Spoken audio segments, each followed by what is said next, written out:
Lab9. Tout Apple sur le bout des doigts, des experts en plus.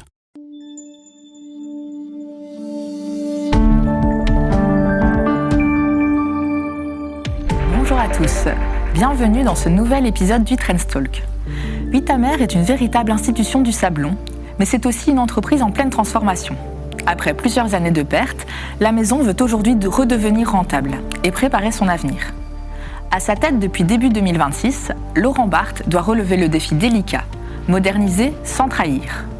Mais comment moderniser et relancer une marque centenaire, c'est ce qu'on va voir aujourd'hui dans le Trendstalk avec ce nouveau CEO. Bonjour Laurent Barthes. Bonsoir Camille. Alors Laurent, vous êtes arrivé début 2026 à la tête de Vitamer. Qu'est-ce qui vous a convaincu de prendre la tête de l'entreprise ? D'abord le fait que cette maison était historiquement une maison où j'allais avec ma grand-mère. Je retrouvais des odeurs, des goûts, et puis quand je suis allé là pour la première fois, à la demande d'un des actionnaires, c'était de retrouver cette magie du lieu. Et donc j'ai apprécié la magie du lieu. On m'a soumis les comptes, on m'a dit voilà, on a besoin d'une énergie nouvelle, on a besoin de lancer quelque chose, on a besoin de renouveau. Est-ce que tu penses que c'est une mission que toi tu accepterais ? Et je dis oui. Oui directement parce que on avait fait le tour des ateliers, j'avais vu les gens, rencontré les gens, les souvenirs d'enfance revenaient. Et donc cette maison qu'on voit là, c'est une maison mythique pour moi. Et donc oui, sans hésiter, je voulais relever ce défi. Vous n'avez pas hésité un seul instant, même quand on vous a montré les comptes ? Non, même quand on m'a montré les comptes, et pourtant, je suis un peu un homme de chiffres. Mais je pense que derrière les comptes, il y a une réalité. Et moi, ce qui m'intéressait, c'était plutôt de voir quelle était la réalité des hommes et des femmes de Vitamer, quelle était la réalité de nos clients aujourd'hui. Moi, j'étais client, mais quels sont nos clients d'aujourd'hui ? Quelles sont leurs exigences ? Quelles sont leurs demandes ? Comment fait-on pour dire une maison centenaire avec un héritage ? Comment fait-on pour s'inscrire dans une durabilité ? Il y avait plein de défis. Donc regarder les comptes, c'est un moment figé, à un instant T. Moi, ce qui m'intéressait, c'est de savoir qu'est-ce que je peux faire à partir de cet instant T. Je fermais le livre des comptes et on ouvre une nouvelle histoire. Alors avant de passer justement et de parler de cette nouvelle histoire, on va peut-être revenir un petit peu en arrière. Avant de prendre ce poste, vous avez une carrière au sein de Carrefour. Oui. Vous avez longtemps travaillé au sein de la distribution. Alors la taille de Carrefour et la taille de Vitamer, c'est complètement différent. Qu'est-ce que vous avez pu transposer de cette expérience et qu'est-ce que vous avez dû désapprendre aussi peut-être ? Alors, oui, Carrefour est une très belle maison. J'ai grandi 27 ans dans cette maison et j'ai eu la chance de diriger les services pour terminer ma carrière auprès de Carrefour. Et ça pour l'ensemble de nos pays. Donc c'est une taille. Et en fait, ce qu'on doit désapprendre rapidement pour répondre à cette deuxième partie de question, c'est la taille.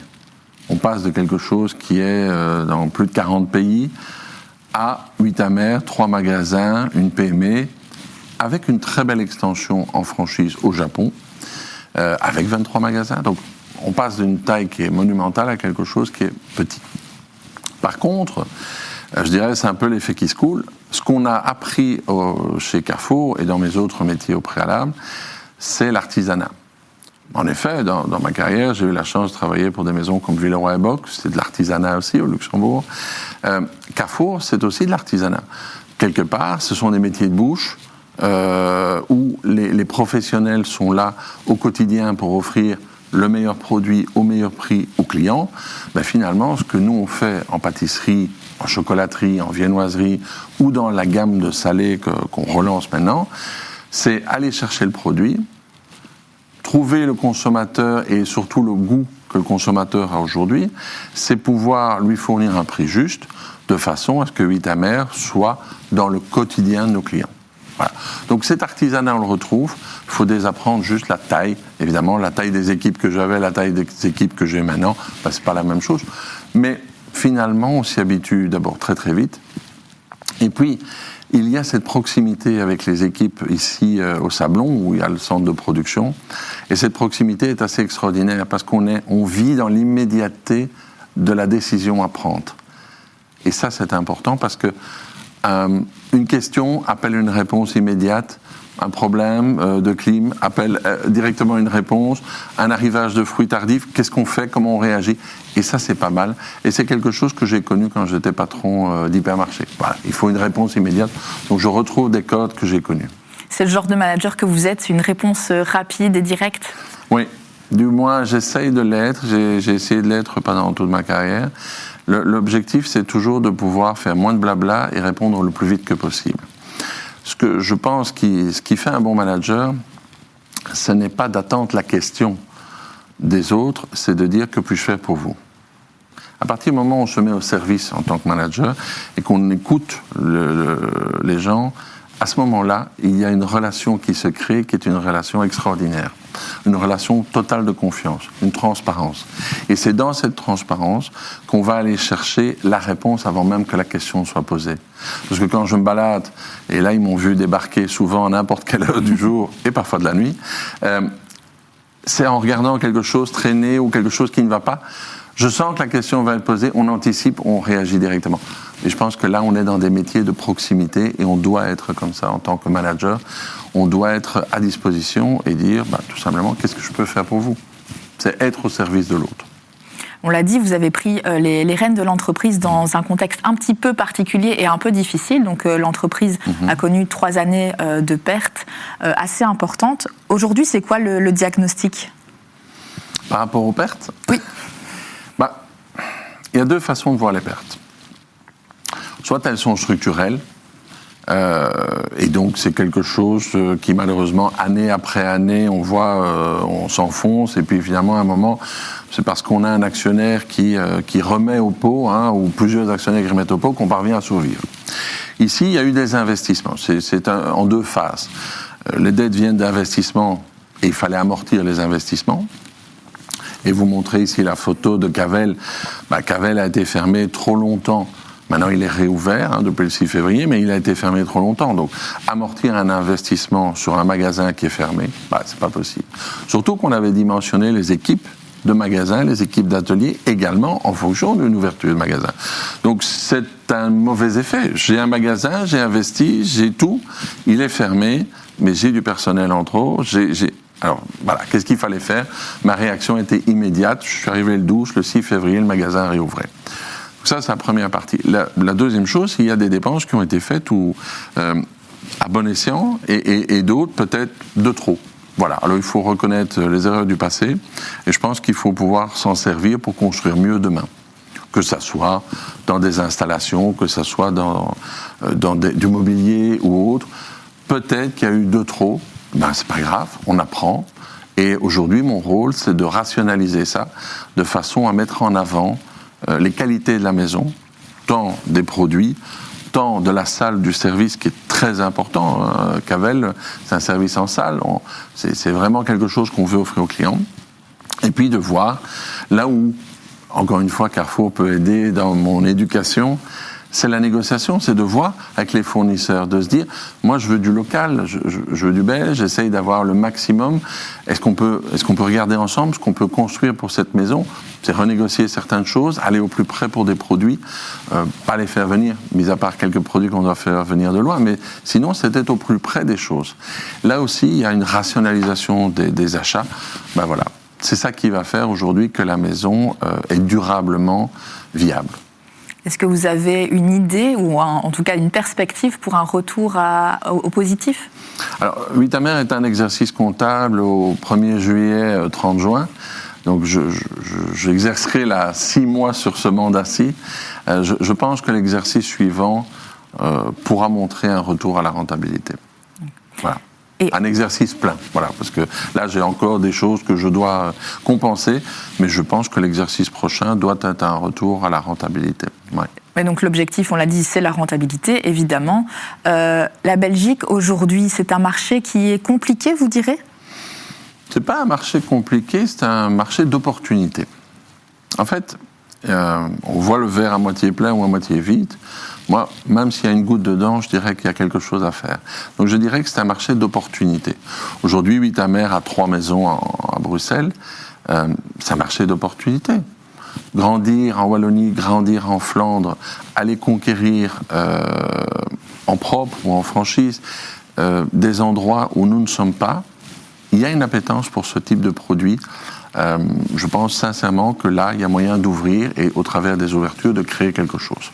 À côté de ça, il y a là où Vitamer n'était plus beaucoup, à savoir tout ce qui est B2B. C'est une autre opportunité. Être en plateau repas, être en petit déjeuner, être dans les avions pour les compagnies aériennes, être invité dans des hôtels, pouvoir fournir des produits. On a un maître chocolatier extraordinaire. En viennoiserie, on a Bruno qui est fantastique. Pâtisserie, Giuseppe qui nous fait des gâteaux fabuleux. Qu'est-ce qui ferait qu'on ne peut pas retourner sur toutes ces tables, dans tous ces endroits, avec un B2B, je pense, à développer complètement. On a commencé, je n'ai pas attendu, donc 3 mois après, on faisait pas mal d'événements déjà, et on augmente le nombre d'événements, on augmente le nombre de collections, parce que ça, c'est important aussi, et un vrai savoir-faire. Et je pense qu'il faut le temps maintenant que tout le monde revoie Vitamer sous cet aspect produit, nouveauté, adéquation entre l'époque, ce qu'on mange, les allergènes, le sucre, toutes ces choses auxquelles on fait très attention, et la qualité de nos produits. On ne peut pas diminuer en qualité, et on doit répondre néanmoins à un besoin qui est de je mangerai bien sans gluten, moins de sucre. Est-ce qu'il y a moyen, même en mangeant quelque chose de bon? Donc tout ça fait partie de la cohésion du plan qui est mis en place pour les prochaines années, puisque le plan va jusqu'en 2030, le plan que j'avais proposé à l'époque. On aura l'occasion d'ailleurs de parler du B2B. Si on revient sur l'activité B2C, donc vous l'avez dit, 3 magasins aujourd'hui à Bruxelles, dont celui du Sablon qui est le plus iconique, si je puis dire. Aujourd'hui, les magasins bruxellois, comment est-ce que vous voulez les développer? Est-ce qu'on repart d'une page blanche? Est-ce qu'on est à la recherche d'une nouvelle clientèle? Voilà, comment on compile tout ça? Alors, 3 magasins, 3 entités différentes, Camille. Fort Jaco est un magasin on the go. C'est un magasin où on passe. Néanmoins, nous avons installé des tables. Il y a une magnifique terrasse ensoleillée. Je conseille à tout le monde qui habite à Uccle de passer là. C'est magnifique. On a refait les plantes. Enfin, il y a vraiment un espace de cocooning. On vient, on boit son café, on mange un sandwich et on continue sa route. Avec un beau parking devant. Donc là, on est dans un esprit, une logique de dire on va aller chercher les bureaux, on va aller chercher le on the go, donc on va aller chercher les familles qui sont aux alentours et on va agrandir notre zone de chalandise. Ça, c'est pour Fort Jaco. Pour Cavel, on a introduit un salon de thé avec une terrasse extérieure. Donc, quelque part là, on a des moments où les gens passent, prennent et partent. Et puis, il y a tous ces moments où les gens prennent le temps, s'assoient, sont en famille. Samedi, dimanche, il y a beaucoup de petits. On vient en famille, on vient prendre grands-parents, 2e génération, 3e génération. Et c'est cette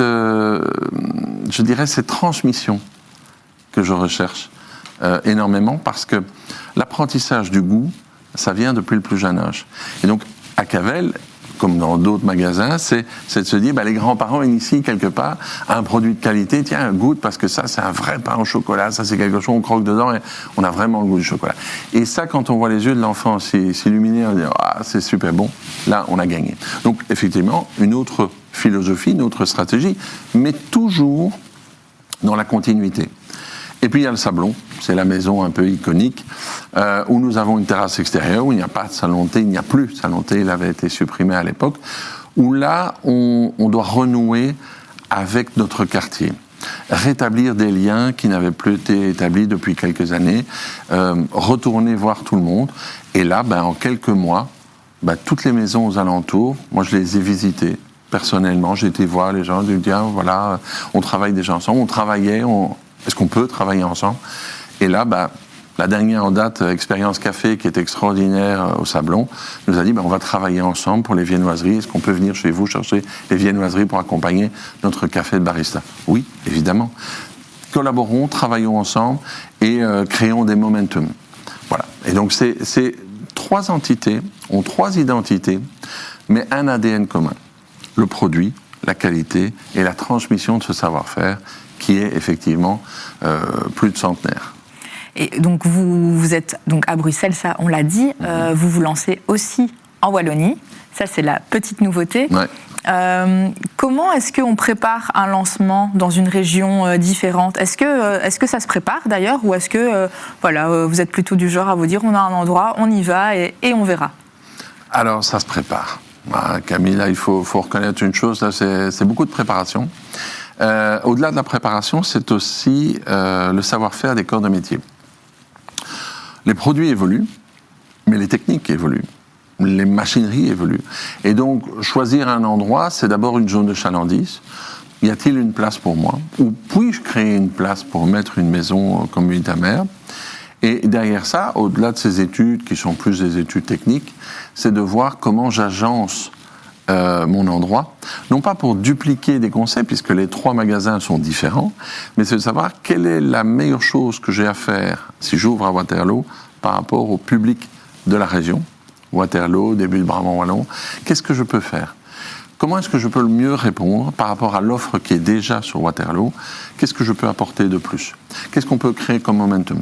Donc j'ai déjà été voir mes voisins en se disant, tiens, je sais qu'il y a un caviste est-ce qu'on ne pourrait pas créer des synergies ? On a déjà intramuros une synergie avec Chandéol, avec lequel on fait des truffes. Quelle autre stratégie pourrait-on créer avec un autre partenaire ? Voilà. Donc si on analyse, c'est d'abord fonctionnel. Quel est l'endroit, quelle est ma zone de chalandise ? 2, quelle technicité je vais pouvoir mettre dans ce type de magasin, parce que c'est important de savoir quelle technique on va mettre. Est-ce que j'en fais un on the go ? Est-ce que j'en fais quelque chose où on peut prendre du temps, on est relax en famille ? Quelle est l'appétence par rapport à ça ? Et troisièmement, les produits, et évidemment, regarder aux alentours quelles sont les alliances qu'on peut faire avec d'autres, parce qu'il n'y a pas de concurrents. En fait, on est confrères et on essaye de trouver la meilleure synergie pour répondre aux besoins d'un client. Est-ce que vous, à titre personnel, il y a un mode de on the go ou le salon de thé ? Est-ce que vous avez une préférence pour le style de maison que vous proposez ? J'ai pas une préférence. Je pense que les deux répondent à des moments de vie différents. Pendant ma carrière, j'étais parfois on the go très rapide, et parfois il a fallu que je pose mon PC quelque part pour avoir un call entre 2 avions parce qu'il fallait, voilà. Et j'étais content de trouver quelque chose de plus qu'un on the go. Donc je pense que les deux répondent à des moments de vie différents. Et c'est là qu'on a peut-être ce petit plus au travers des 3 magasins, parce que c'est 3 concepts, évidemment le salon iconique et les 2 autres, c'est 3 concepts légèrement différents, mais avec un même ADN. Et c'est de trouver plutôt ce qui correspond au client. Quand je vous disais tout à l'heure, pour le personnel, c'est « que puis-je faire pour toi ?» et pas attendre la question. En fait, je pose la même question au client, « qu'est-ce qui vous ferait le plus plaisir ?» Et en fonction de ça, on agence un magasin, on fait en sorte que le magasin réponde aux attentes, aux besoins du client. Voilà. Est-ce que vous pourriez expliquer pourquoi avoir choisi d'ouvrir de nouveaux magasins alors que l'entreprise était encore dans le rouge ? Il y a 2 choses possibles. Soit on a la force de l'inertie, c'est pas trop mon cas, soit on bouge. On bouge, on prend cette force et on ne veut pas être dans l'inertie, on veut être dans la progression, on veut aller chercher quelque chose en plus. Et on se dit, de manière rationnelle, qu'est-ce qu'on peut faire financièrement ? Comment est-ce qu'on gère en atelier ? Et est-ce qu'on a une chance de réussir ? Et quand on répond à ces questions et qu'on analyse, comme on a analysé sur les 3 derniers mois les chiffres, je pense qu'on a une très très belle opportunité à jouer. Je reviens toujours sur l'opportunité. On a une vraie opportunité. On a un vrai atelier qui peut créer des choses extraordinaires et on l'a montré encore il y a une quinzaine de jours au gala du Quartier des Arts. Il y a une vraie opportunité de créer quelque chose, de créer de l'émotion. Et donc ouvrir un magasin de plus, ce n'est pas s'endetter, c'est juste créer une valeur ajoutée pour l'entreprise auquel on sait répondre aujourd'hui. Vous parlez justement de nouvel atelier. Vous avez investi d'ailleurs dans un nouvel atelier. On va investir. Vous allez investir. Ouais, on va investir. Aujourd'hui, j'ai investi dans l'existant. L'existant est au Sablon. Oui. Et donc, je fais en sorte que tout soit parfait pour qu'ils aient les meilleures conditions de travail, parce que je pense que c'est là où on peut bien travailler. Donc, il faut se sentir bien avec son outil de travail, un peu comme ici avec ce studio. La même chose, c'est si on investit dans un nouvel atelier, on le pense complètement en fonction des personnes qui vont y travailler, en fonction de nouvelles machineries, puisque forcément, les machines de l'époque consomment énormément, Donc là, on va exercer plus la durabilité. Donc on va travailler en collaboration avec des bureaux spécialisés pour chercher cette durabilité aussi dans tous les achats qu'on va faire. Et puis derrière, on va agrandir l'espace pour se doter d'une ambition qui est de répondre non seulement au B2C, mais aussi au B2B. Et l'objectif, c'est quoi exactement? L'objectif en termes de production. Est-ce que c'est aussi, je suppose, augmenter les capacités de production? Oui, aujourd'hui, on avait fait un premier ratio dans le plan que j'avais présenté l'année passée de 30% d'augmentation. Et avec ce que les professionnels m'ont montré maintenant en termes d'équipement, et quand on regarde ce qu'il y a moyen de faire, on peut aller jusqu'à 40, voire 45% au-delà de la production actuelle. Okay. Voilà. Et ça, c'est les nouvelles technologies. Donc là, il y a vraiment beaucoup de choses à faire. Ouais, vraiment. Alors on l'a dit, hein, donc Vitamer est connu pour son activité B2C, donc vers le consommateur. Vous avez aussi relancé l'activité B2B. Aujourd'hui, qu'est-ce que ça représente pour l'entreprise? Ça représente un peu moins de 500 000 euros. L'objectif sur le plan à 3 ans, 3 ans et demi, on va regarder en exercice complet, c'est de faire 2 millions. Voilà. Donc le chiffre est ambitieux, la volonté derrière est là, on met en place les conditions structurelles pour pouvoir le faire avec un nouvel atelier, on forme une nouvelle génération pour travailler sur ces produits bien spécifiques. J'étais encore ce matin en call pour acheter les nouveaux emballages durables. Donc changer toute une série de choses de façon aussi à avoir le packaging qui va avoir. Bon, ben ça prend 3-4 mois avant de concevoir, pouvoir les avoir physiquement. Et donc là, on va travailler sur ça. Donc il y a une vraie volonté d'aller là-dedans, sur des produits bien spécifiques. Bon, iconique, c'est le sandwich, Vitamer, c'est ça. Mais au-delà de ça, c'est créer la gamme de salade qui est arrivée maintenant. Toute une gamme de produits de saison. Toute une gamme d'apéritifs, toute une gamme d'akuski, et on va créer gamme après gamme, finger food. On avait il y a 15 jours une magnifique exposition dans laquelle Vitamer a été invité à servir 300 convives. C'est du finger food pour 300 personnes.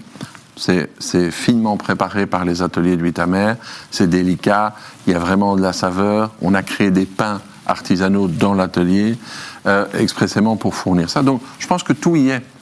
C'est cette croissance, et pour faire cette croissance, il faut aller démarcher, il faut aller voir tout le monde et dire, Vitamer est capable de répondre à la question que vous n'aviez pas posée. Pouvez-vous le faire? Voilà. Est-ce que l'activité B2B permettrait aussi d'être plus résilient à l'avenir? Oui, tout à fait. Tout à fait. C'est un des points sur lesquels on veut insister parce que, quelque part, au-delà de fournir des plateaux déjeuner ou autre chose, oui, ça va renforcer évidemment la résilience de la société. C'est un métier très spécifique. On n'est pas traiteur. Je ne vais pas faire banquet pour 500 personnes assis. On n'est pas ça.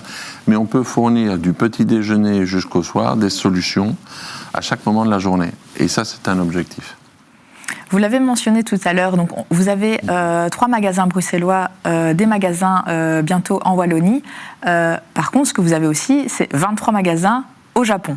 C'est une franchise au Japon, oui, c'est le groupe Edelweiss qui gère ça magnifiquement bien. J'aurai l'occasion de m'y rendre au mois de septembre et donc de voir de visu ce groupe que j'ai rencontré déjà, qui sont venus à Bruxelles il y a 1 mois et demi. Et donc où j'ai eu l'occasion d'être invité au mois de septembre et d'aller voir la façon dont ils ont transcrit ce savoir-faire Vitamer au travers d'une relation qui avait été nouée très fortement entre la famille Vitamer et le propriétaire d'Edelweiss, et maintenant son fils qui a repris.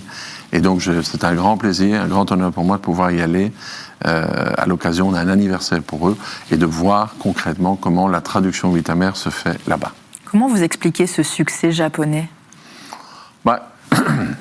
Au-delà de la qualité des produits et des recettes qui sont très appréciées là-bas, c'est un vrai art de vivre. C'est un art de recevoir, un art d'offrir. Et au Japon, il y a des codes. Et Vitamer rentrait assez bien dans ces codes par rapport aux produits, avec des adaptations, puisque certains produits ou certains fruits sont moins consommés au Japon, donc il a fallu changer les recettes, adapter les recettes, et ils le font. Ils ont une offre complémentaire, puisque le groupe Edelweiss est assez grand, et donc Vitamer ne représente qu'une partie de leur chiffre d'affaires, et ils ont une offre complémentaire en pain et dans d'autres types d'activités. Et donc il y avait vraiment une volonté de s'inscrire dans la tradition de Vitamer, une maison, je le rappelle, fournisseur de la cour. Et au Japon, être fournisseur de la cour, c'est aussi quelque chose de très important. Il y a une vraie reconnaissance par rapport à ça. Et donc, il y a quelque chose de très emblématique. Et moi, ce qui m'a frappé, c'est quand je suis arrivé, j'ai changé mon bureau, mon prédécesseur avait son bureau en haut, moi je l'ai mis juste au-dessus du magasin, là où il y a le drapeau. Et je descendais régulièrement dans la boutique et je faisais un tour. Et puis j'avais énormément d'une clientèle asiatique, dont énormément de Japonais qui faisaient une photo de la tenture. Donc je me suis permis de m'adresser à eux. Je dis, mais montrez-moi des photos des magasins que vous avez à Osaka ou ailleurs, à Tokyo. Et donc elle me montrait les photos. Elle me dit, mais nous on adore, c'est iconique. Voilà. Donc il y a la tradition, le produit. Cette longue durée, plus de 30 ans quand même de partenariat, et le fait que c'est une maison qui, évidemment, sert la cour, et cette reconnaissance est très importante aussi pour eux. C'est un gage aussi d'une maison de qualité. Est-ce que ce modèle de franchise, il peut être reproduit ailleurs selon vous ? Oui, il peut être dupliqué. Il y a pas mal de pays dans lesquels on pourrait, moi j'ai commencé à semer dans tous ces pays. Je suis en contact avec certains plus que d'autres. Lesquels ? Les pays du Golfe, bien évidemment. J'étais au mois de février au Sultanat d'Oman. Ce sont des pays qui sont demandeurs de produits de très haute qualité, tant en produits qu'en technicité, dans l'art de présenter. Donc, ce sont des momentum pour eux aussi importants. On rassemble la famille, c'est des moments de partage. Or, une pâtisserie comme une viennoiserie ou du chocolat, c'est souvent des moments de partage. On met une boîte au milieu de la table. Voilà. Et donc là, il y a vraiment des instants. Donc là, on a beaucoup de contacts très, très précis. En Asie également, notamment aux Philippines ou à Hong Kong, et en Amérique du Sud, parce que quand même, pour avoir travaillé avec l'Amérique du Sud dans mon précédent job, j'ai gardé beaucoup de contacts. Et je pense qu'ils sont plutôt welcome de voir arriver une maison comme Vitamer là-bas. Donc, voilà. Mais on dirait step by step, il y a un seuil de rentabilité belge qui doit être trouvé, et là, on y travaille. Il y a le B2B, il y a ce nouvel atelier, il y a l'ouverture de magasins, et parallèlement à ça, il faut commencer à ouvrir une voie très claire, très affirmée à l'international. Enfin, Laurent Bart, j'ai une dernière question. À quoi l'entreprise ressemblera-t-elle dans 5-10 ans ? C'est une bonne question. Je pense que mon rêve, c'est de poursuivre l'œuvre, pas fidèlement, mais ancrée dans les goûts d'aujourd'hui, mais poursuivre cette œuvre que la famille Vitamer auquel elle a consacré sa vie. Je pense qu'il y a un art de vivre dans cette maison, il y a une qualité, il y a des femmes et des hommes exceptionnels.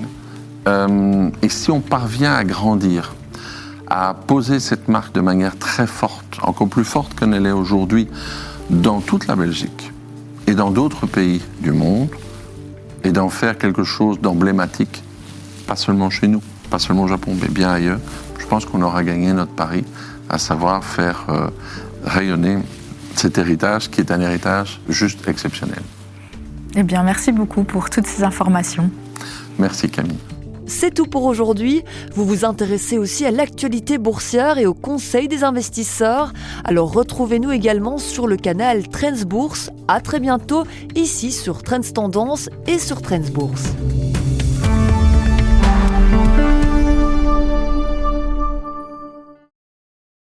Lab 9. Tout Apple sur le bout des doigts, des experts en plus.